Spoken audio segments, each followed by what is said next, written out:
días, bienvenidos a su programa Contacto Directo. Hoy es jueves 15 de abril del 2021. Creo, PSC, el desafío de gobernar para todos este Ecuador de encuentro, que fue el eslogan de la segunda vuelta de la Alianza. Una consulta popular, un trabajo en sinergia ejecutivo, legislativo. Ya lo analizamos con César Monge, el presidente nacional de Creo y asambleísta electo. Lenin, hola, ¿cómo te va?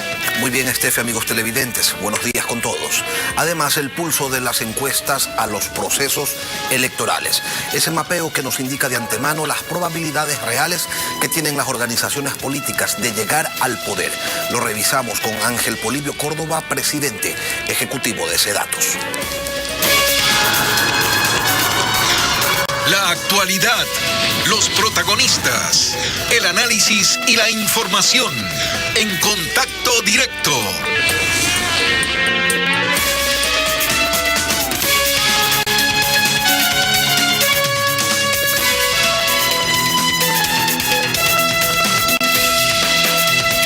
Llegó la hora de concretar las ofertas de campaña para los primeros 100 días, 3 meses, el tiempo de prueba en cualquier contrato. ¿Cómo empezar? César Monge, presidente nacional de Creo y asambleísta electo. Bienvenido a Contacto Directo.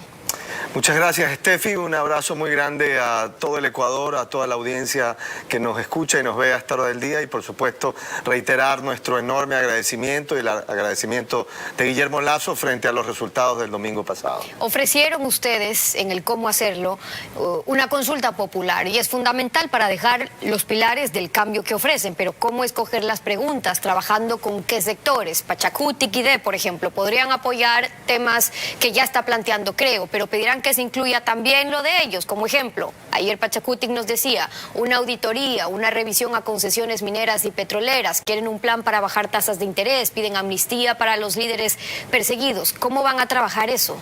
Me parece que un proceso de consulta popular con un gobierno entrante, sin duda van a haber enormes expectativas cuando de una consulta popular se trata. Bueno, para ese diálogo que emprendimos todos quienes formamos parte de este proceso junto a Guillermo Lasso en la campaña, cuando se planteó el tema de encontrarnos en un punto, tratar de crear consensos, escuchar a los ecuatorianos y tratar de llevar adelante un proceso para fines de poder sacar al país de la actual crisis económica.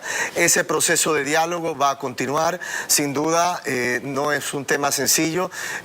Tiene una complejidad, la política es así, pero yo aspiro que en ese proceso de diálogo podamos sumar esfuerzos para fines de lo que me parece la mayoría de los ecuatorianos quiere, que es que el Ecuador pueda caminar en un rumbo diferente al que ha tenido durante los últimos 14 años y podamos sacar adelante al país en lo económico, en lo social y por supuesto en lo político. Y en vista de que corre el tiempo, los primeros 100 días pasan rápido, ustedes han venido trabajando ya en lo que empezarán a hacer desde el día 1. Esa consulta planteará eliminar el Consejo de Participación, una asamblea con Cámara, con Senado, con asambleístas nacionales, como es su caso, para la designación de autoridades. El resto de temas será para fiscalización. ¿Con qué asambleístas? ¿Cómo proponen desconcentrar el poder del Ejecutivo también y hacer que la Asamblea cumpla mejor su trabajo ahí?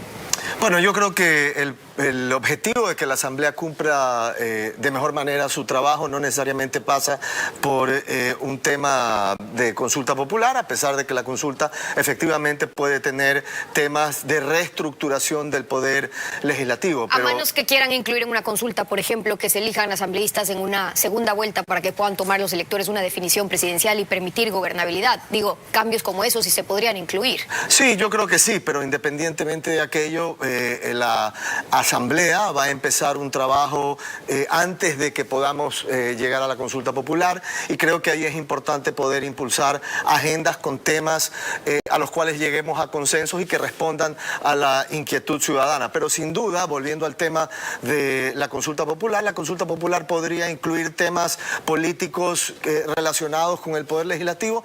Yo creo que sí, pero de todas maneras me parece que hay un listado de temas que ya se venían conversando en el proceso electoral que sin duda también van a estar ahí. Guillermo Lasso ha sido claro con relación a su posición frente al Consejo de Participación Ciudadana y Control Social, pero esto va a ser parte de los diálogos que ya se están generando y que seguramente se generarán en el transcurso de las próximas semanas.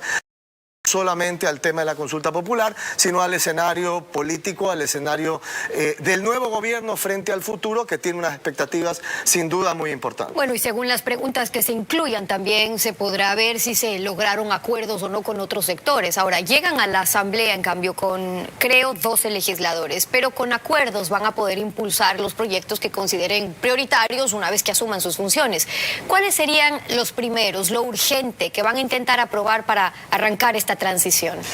Guillermo Lasso va a hacer un anuncio importante tan pronto asuma su mandato, que será el próximo 24 de mayo, pero es evidente que se han conversado sobre varios temas en el proceso de la campaña. Creo que hay un tema de modernización del sistema tributario ecuatoriano para fines de poder impulsar el desarrollo económico, sacar al país de la actual crisis económica. Van a haber temas en materia de apoyo a la producción nacional y van a haber temas también, por supuesto, de carácter político. Así que estamos trabajando en aquello.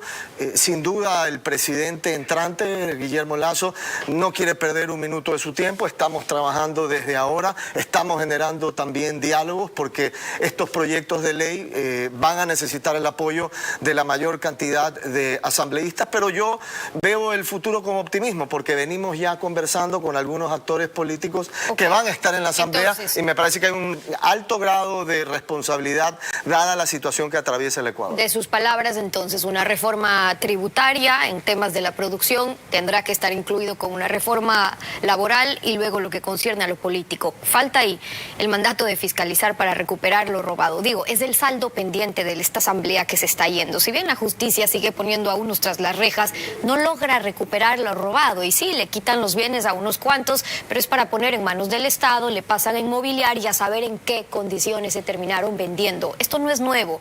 Y en esta elección, los votos que fueron a Lasso acaban de decir que sí les importa la corrupción, porque sí se endosaron los votos de Yacu con un mensaje fuerte anticorrupción, los votos de Herbas con un mensaje fuerte anticorrupción. Entonces, ¿qué ofrece hacer ahora, creo, desde el Ejecutivo y desde la Asamblea para implementar ya los mecanismos necesarios que les permita recuperar lo robado?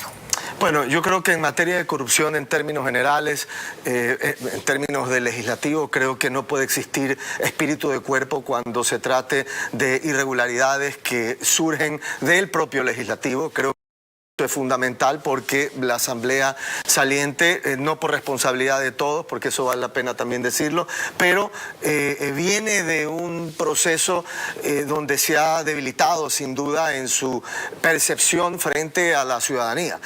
Pero desde el Ejecutivo yo creo que un cambio fundamental es un anuncio como el que hizo Guillermo Lasso en días pasados, cuando aclaró que el Poder Ejecutivo debía ocuparse de los temas del Poder Ejecutivo y la función judicial no debe caer en manos del poder político partidista, y me parece que eso ha sucedido aquí en el Ecuador no solamente en los últimos 4, 10 años o 14 años, sino ha sido una constante en la historia del país. Creo que si logramos determinar, si logramos generar un proceso donde los intereses políticos partidistas, porque se entiende que al final del día todos estos temas de los cuales estamos discutiendo son políticos, pero si las garras de la política partidista logramos que estén fuera de la justicia, yo creo que habremos dado un gran paso. Y esto es lo que ha anunciado Guillermo, porque él ha dejado muy claro que él quiere ser presidente del Ecuador, cumplir su función ejecutiva, pero respetar también los demás poderes del Estado. El solo anuncio de esto que estoy mencionando yo en este momento y en la práctica la ejecución de una política en esa línea, creo que marcaría una diferencia muy grande, porque al final del día la justicia termina siendo un traje hecho a la medida dependiendo de quién maneja el gobierno y a quién beneficias y a quién perdona. Que la justicia pueda hacer su trabajo con independencia. Ahora, Lasso, aterrizando un poco más los temas en cuanto a anticorrupción, ofreció, por ejemplo, una revisión de los contratos petroleros. Eso es, en qué condiciones se entregó nuestro petróleo para favorecer a los grandes intermediarios, cómo se pactaron precios que afectaban al Estado, cómo hoy en investigaciones judiciales extranjeras los intermediarios están confesando que pagaban coimas a funcionarios de Petroecuador. Es ir a lo de fondo. Cuando Guillermo Lasso dice que no viene a perseguir a nadie, ¿eso qué significa? No es que el precio de la paz, de que lo dejen gobernar, vaya a significar perdón y olvido, y si le robaron al pueblo ecuatoriano, pues ya qué pena. A ver, yo creo que hay una diferencia entre decir públicamente la justicia debe hacer su trabajo y la función judicial debe tener independencia, y otra cosa es promover la impunidad. Yo creo que son dos cosas completamente diferentes. Creo que lo que hemos vivido en los últimos 14 años, a propósito, Steffi, del tema petrolero, que es el que estamos poniendo ahorita sobre la mesa, sin duda ha vivido un manto de impunidad, que vea usted lo que genera hoy por hoy en el ojo público, ¿no? Es decir, tiene que venir un país extranjero a involucrarse en los procesos de Petroecuador para poder generar, lamentablemente, estas noticias que vemos en los medios de comunicación. Digo lamentablemente porque nadie quiere al país en primera plana como ejemplo de actos de corrupción, pero sin duda el sector petrolero ha estado manchado por estos temas que hoy vienen del exterior hacia el Ecuador, en lugar de haber sido promovidos desde el Ecuador para fines de poder tener un sector productivo, pero sin las manos de la corrupción. Así que yo creo que el minuto que le demos libertad a la función judicial, para que la función judicial no deje en la impunidad de estos casos, tendremos menos casos donde nos enteremos de la corrupción del Ecuador por medios internacionales o por la injerencia de otras instancias que no están en el Ecuador. Ahora permitiéndole trabajar a la justicia, pero luego también está el rol que tendrán ustedes de fiscalizar. Y le preguntaba cómo proponen legislar, fiscalizar en la Asamblea, porque para alcanzar los acuerdos de este encuentro que lograron, también se necesitó apoyos, consensos, que mañana querrán puestos, favores, que la historia ya muestra cómo han terminado atando de manos o ensuciando a gobiernos y a legisladores. Empieza una asamblea que está integrada por UNES del correísmo, con la mayor cantidad de asambleístas, seguido de Pachacuti, que luego están los socialcristianos y de ustedes. Está bien que habrá puntos de encuentro, pero ¿cómo aspiran a lograr esos consensos?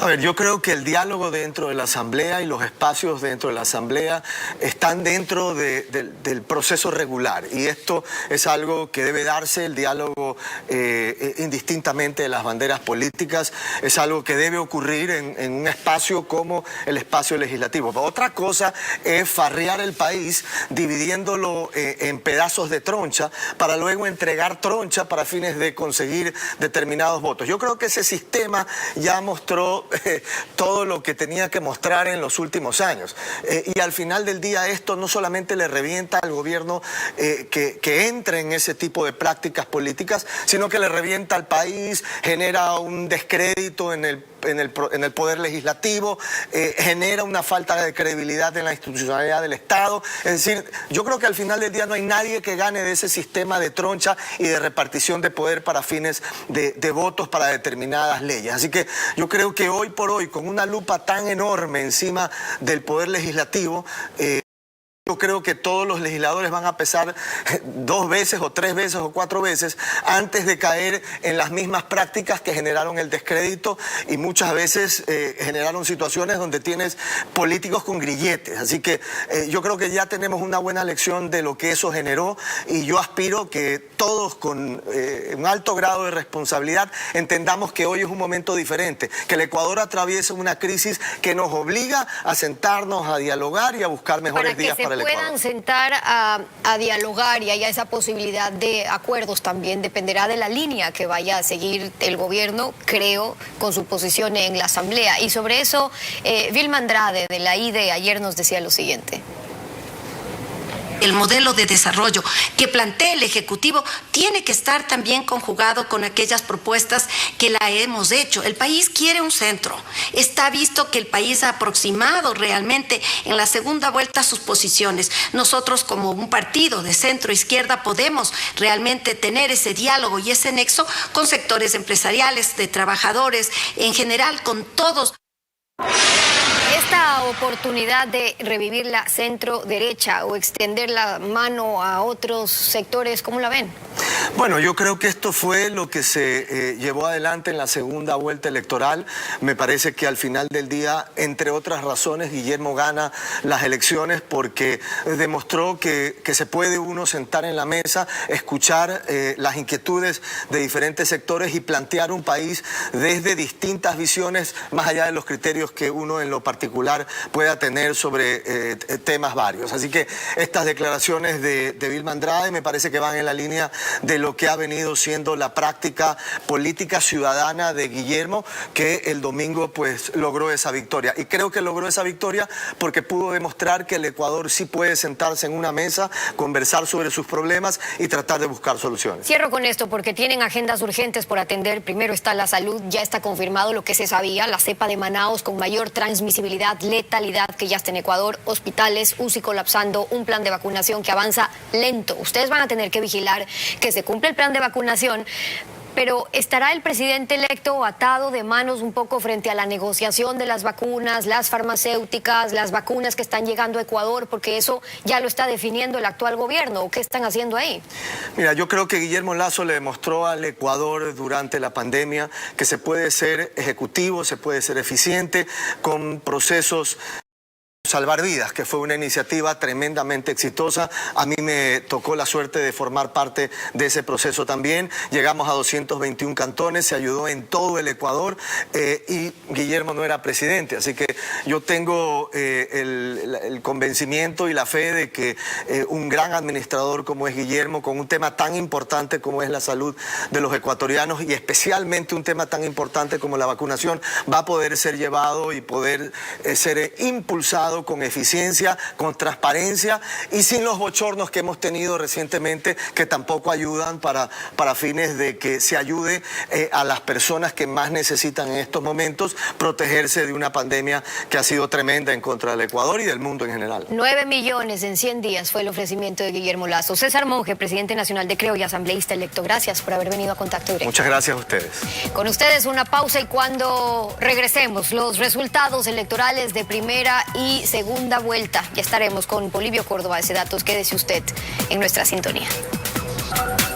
Las elecciones del 2021 se desarrollaron en medio de un mal ambiente para las encuestadoras.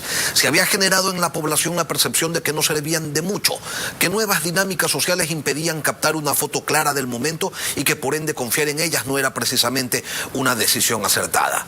Y la primera vuelta afianzó esa idea porque muchas encuestadoras no leyeron el peso electoral que al final tendría Yacu Pérez y de igual manera con Javier Hervas.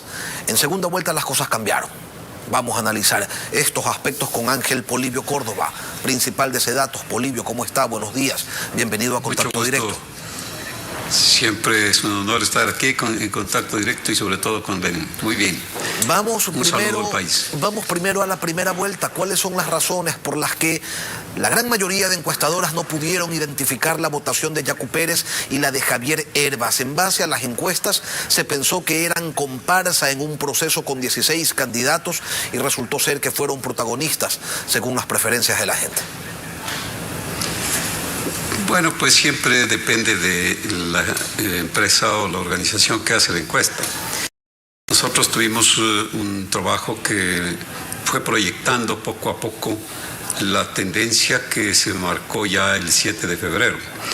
Y el resultado que se dio en la Exit Poll fue una rectificación justamente de nuestros trabajos a lo largo de los meses anteriores. El resultado de la encuesta Exit Poll tuvo un nivel de precisión del 99.78%, con resultados, en primer lugar el señor Arauz, en segundo lugar el señor Lasso, en tercer lugar el señor Pérez y en cuarto lugar el señor Hervas. Ok, el Exit Poll de Sedatos de primera vuelta es casi exacto, tiene un margen de error menor al 0.5%. Entonces explíquenos, ¿cuál es la diferencia entre el Exit Poll y el tracking que se desarrolla antes de una elección? Porque hasta la última encuesta en que ustedes dieron a conocer, lo ponían a Lasso con una cifra que finalmente no obtuvo. Hablo de la primera vuelta y se equivocaron como con 9 puntos. No, perdóneme, pero no es así. El tracking poll, que se termina siempre la víspera es la última semana. Durante la última semana la diferencia fue marcándose entre el primer puesto y el segundo puesto, con una diferencia que siempre estaba, fíjese que en la encuesta Tracking Poll se llaman las encuestas de seguimiento. Este estudio el día 5 y el día 6 de febrero dieron resultados que incluso la encuesta del día 6 tuvo un nivel de precisión del 0.21%, o sea, de una precisión tal que simplemente reflejaba totalmente lo que aconteció el 7 de febrero. Ahora, Polibio, lo que pasa es que yo sí quiero decirle esto. Dígame. Es diferente comparar una encuesta que se hace matemáticamente, probabilísticamente, como debe ser, con otras tantas que no se sabe dónde se hacen, cómo llegan al posible lector, con una serie de procedimientos que están muy distantes de lo que es hacer un estudio como el que debe hacerse. Hablemos un poco sobre el detalle técnico del estudio que realizaron. ¿Dónde realizan los estudios datos? ¿Cuál es el universo? ¿Cuál es la ficha técnica de estas encuestas que le permiten haber terminado tanto en primera vuelta con el nivel de precisión pues que los datos nos demuestran? Sí. El país se lo toma en cuenta en forma general. Son 23 provincias continentales, no hacemos en Galápagos. Es un procedimiento que toma en cuenta a los electores en general, que se los ubica antes de las elecciones, lógicamente, en sus hogares. No se los ubica en las plazas, bajo un criterio de igualdad. Absolutamente todos los ciudadanos tienen igual derecho de ser seleccionados.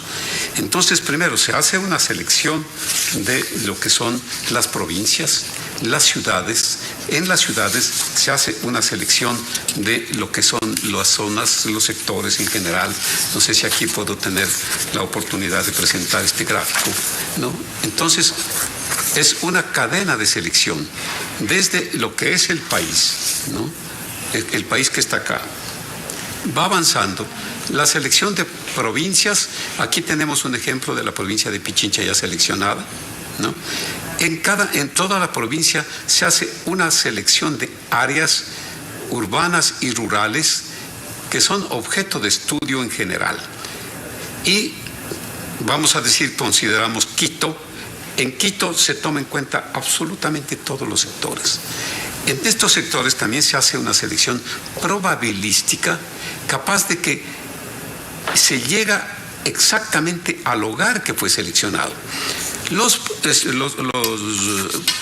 entrevistadores, ellos llevan siempre consigo un computador manual en donde en este computador se refleja exactamente el lugar donde deben de ir, porque eso es seleccionado de tal manera que el entrevistador no selecciona arbitrariamente, sino que el sistema matemático, el sistema probabilístico le indica, y se hace con una probabilidad proporcional al tamaño.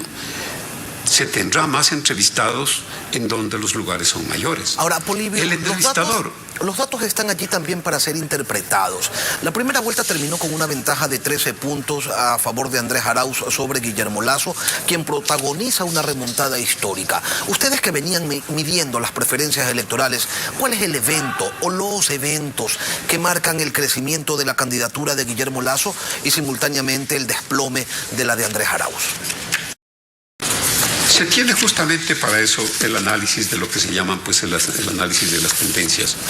Por ejemplo, vamos a decir, cuando terminó la primera vuelta, una diferencia tan grande, desde 32 puntos hasta 20 puntos, vamos a decir, redondeando la cifra del señor Lasso, una diferencia tan grande. Pero ¿qué sucede? Comienza la segunda vuelta. Viene entonces una estrategia que se la maneja acertadamente, siempre guiada de los estudios, siempre guiada de la reacción que tiene la población ante tal o cual evento. Pero fue el debate el punto de inflexión. Se puede llegar de tal manera que, mire usted, por ejemplo, le voy a presentar aquí este gráfico. En este gráfico se presentan las tendencias.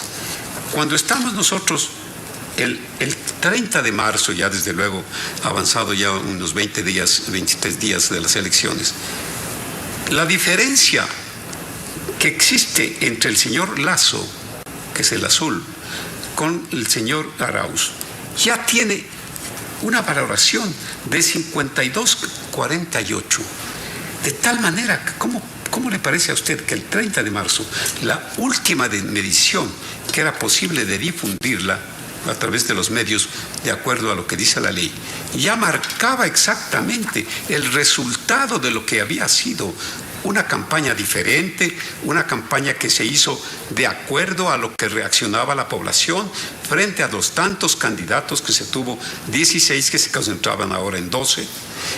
Cambios que de acuerdo a lo que decía y aspiraba la población, el presidente candidato, pues, y también desde luego cada uno de los candidatos va mencionando cómo se debe. Viene el día 10 de abril.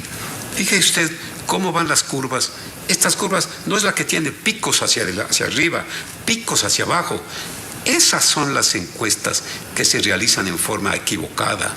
Son encuestas que realizan personas o instituciones que no están debidamente preparadas, que no tienen una infraestructura como para hacer un trabajo completo, Polibio, que no tienen ese personal calificado.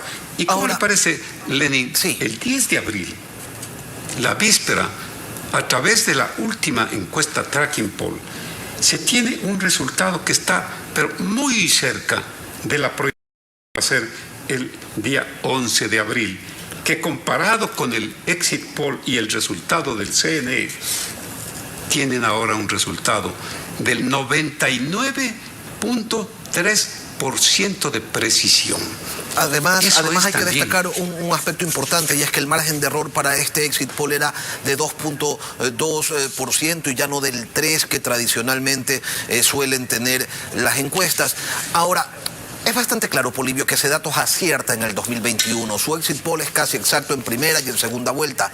Decía que Arauz obtenía 46,7 y el CNE dijo que tuvo 47,4. A Lasso ustedes indicaban que llegaba a un 53,2 y el CNE nos dice que tuvo un 52,5.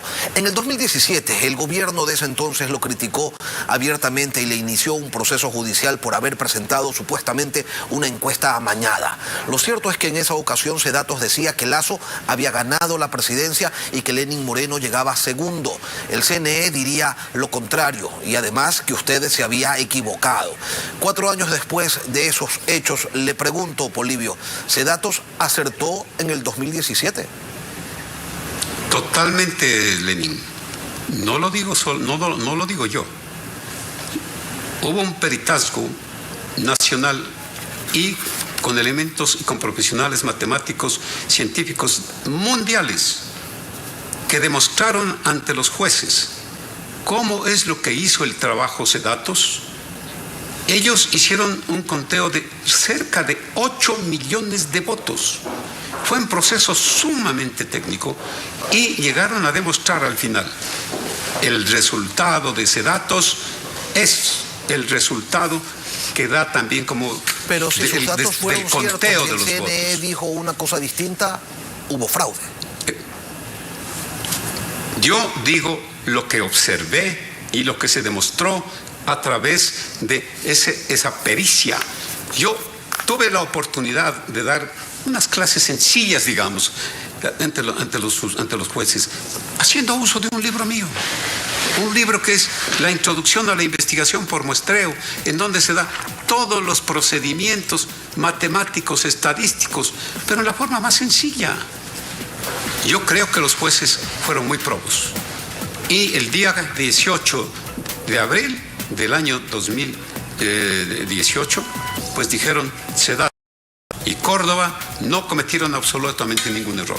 Yo quiero decir a estas personas que acuden todos los exit polls en forma tal, a lo largo de todo el país, perdóneme que le diga, a lo largo de todo el país, cubrimos nosotros este Ecuador.